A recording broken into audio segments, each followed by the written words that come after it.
Vamos aumentar um pouquinho mais a complexidade. Vamos agora criar um novo objeto, que eu chamei de dates, que vai ser, na verdade, um range de datas, ou seja, um conjunto de datas, começando por uma data específica e com 10 períodos. Depois eu vou criar um data frame com valores randômicos, aonde o meu índice será, na verdade, esses valores de data que eu criei aqui em cima. E as colunas serão uma lista ABCD. Vamos executar e vamos imprimir. Então aqui eu tenho o índice, são as datas. Então eu tenho 10 períodos que eu criei a partir desse meu data range. Então eu criei um conjunto, uma lista específica de datas. Poderiam ser meses, poderiam ser dias, poderiam ser minutos, segundos. Esse data range ele me permite uma variedade de possibilidades. E na sequência eu criei um dataset, onde eu preenchi com valores randômicos, usando o método rangeN, do módulo random. Disse que o índice são aquelas datas e as colunas ABCD.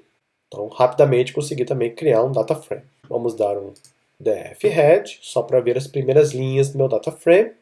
Vamos fazer um describe, para ver um resumo desse meu data frame. Então, quantidade de elementos. Então, cada coluna tem 10 elementos. A média, desvio padrão, mínima, os quartis 25, 50, 75 e os valores máximos de cada coluna. Vamos calcular a média. O Pandas, a exemplo do NumPy, também traz alguns métodos, algumas funções específicas para cálculo estatístico, como, por exemplo, o cálculo da média. Então, basta eu chamar dentro do meu data frame, inclusive, deixa eu mostrar aqui para você, df.tab, a lista que é bastante interessante, é uma lista gigantesca de métodos e atributos com os quais eu posso trabalhar um data frame com Pandas. É uma lista realmente incrível de possibilidades. Se houver dúvida, e sempre que você quiser saber o que algum desses métodos faz, lembre-se, utilize a função help. Então, calculei a média, tenho a média para cada uma das minhas colunas. Posso calcular também a média fazendo um pivô. Um pivô é um conceito muito comum, que durante muitos anos sempre foi utilizado na área de Business Intelligence. Ou seja, eu tenho um conjunto de dados e eu mudo a visualização, eu mudo a organização desses dados. É muito comum em BI se chamar de pivotear, eu pivoteio os dados. Então é como se eu pegasse uma planilha, transformasse o que é linha em coluna e o que é coluna em linha. Então eu mudo a organização dos dados para ter diferentes visualizações e com isso eu consigo calcular médias de formas diferentes dentro do meu data frame. Esse é o conceito mais avançado.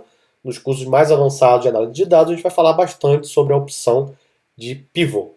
Posso ainda aplicar outros métodos, como por exemplo o método apply. O que faz esse método? Ele aplica dentro do meu data frame uma operação. Então eu estou aplicando uma operação, você deve se lembrar lá do vídeo de NumPy, é uma operação que faz o cálculo acumulado. Então eu estou fazendo o cálculo acumulado dentro de uma linha específica e estou aplicando isso para o data frame. Então, dentro do parâmetro que eu passo para o apply, eu posso passar qualquer operação. Neste caso, eu estou passando uma operação do próprio NumPy. Posso ainda fazer um merge de data frames, ou seja, posso unir, misturar dois data frames. Então eu criei um data frame chamado left, um data frame chamado right. Cada data frame recebe um dicionário como parâmetro.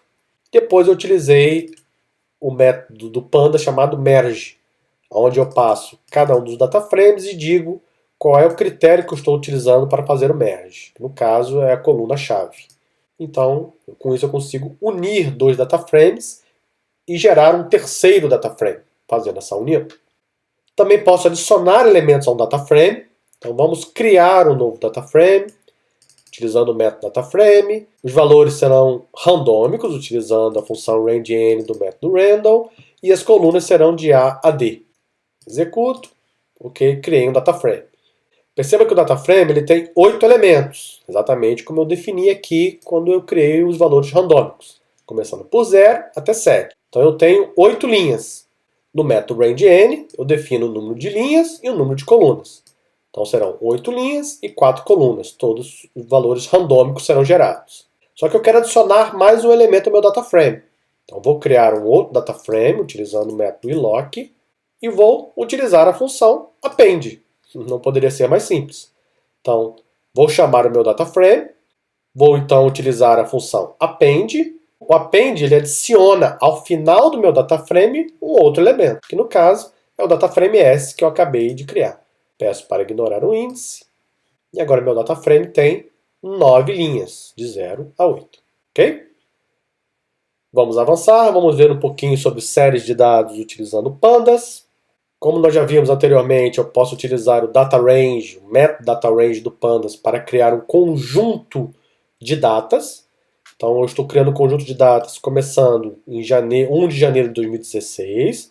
Eu quero 50 períodos e a frequência em segundos. Então a minha variável RNG vai receber o resultado desta operação. O DataRange é um método do pandas. Agora eu criei uma variável chamada TS, que vai ser, na verdade, uma série de dados. E como eu vou criar esta série de dados? Eu vou criar uma série com valores randômicos, onde o índice será, na verdade, o conjunto de dados que eu acabei de criar. E o comprimento desses valores randômicos serão também o mesmo tamanho da minha lista de datas. Vamos executar para facilitar a compreensão. Então vamos analisar o que foi criado. Então criou-se aqui a primeira data e um elemento. A próxima data, ela mudou apenas o quê? O segundo. Por quê? Porque eu pedi que a frequência fosse em segundos. Então eu tenho hora, minuto, segundo. Criou-se o segundo elemento. Quantos elementos foram criados? 50, porque eu pedi que se criasse 50 períodos. Começando em 1 de 1 de 2016, 50 períodos, cuja frequência é em segundos. Então, criei uma série de valores randômicos, que nesse momento não me interessam os valores, eu quero mostrar como criar uma série de dados temporais. Esses valores poderiam ter sido obtidos, por exemplo, de um sensor. Quando a gente começa a falar de internet das coisas, eu tenho sensores que geram séries de dados a cada segundo, a cada milissegundo, por exemplo. Posso ir alimentando esses valores, essa série de dados, dentro de um DataFrame, então começar a minha análise de dados. Neste exemplo, eu simplesmente gerei valores aleatórios, cujo comprimento é o mesmo comprimento da minha variável RNG, e o índice é a variável RNG, que na verdade são as minhas datas. Então, criei uma série de dados temporais. Vamos ver mais um exemplo, só que agora a frequência será em meses. Mais uma vez, estou criando a variável RNG, o método DataRange, começando em 1 de 2016, 5 períodos, frequência meses. Criei um time series, uma série temporal, utilizando a função series do pandas. Estou criando valores randômicos apenas para alimentar a nossa série de dados, cujo comprimento vai ser o mesmo comprimento da minha variável RNG, por isso estou usando a função len, e o índice será a própria variável RNG. Imprimo TS. Ok. Então eu tenho 5 elementos mensais. 31 de janeiro, 29 de fevereiro, 31 de março, 30 de abril, 31 de maio. E para cada um deles, os valores aleatórios que foram criados. A frequência mensal e o tipo de dados é float.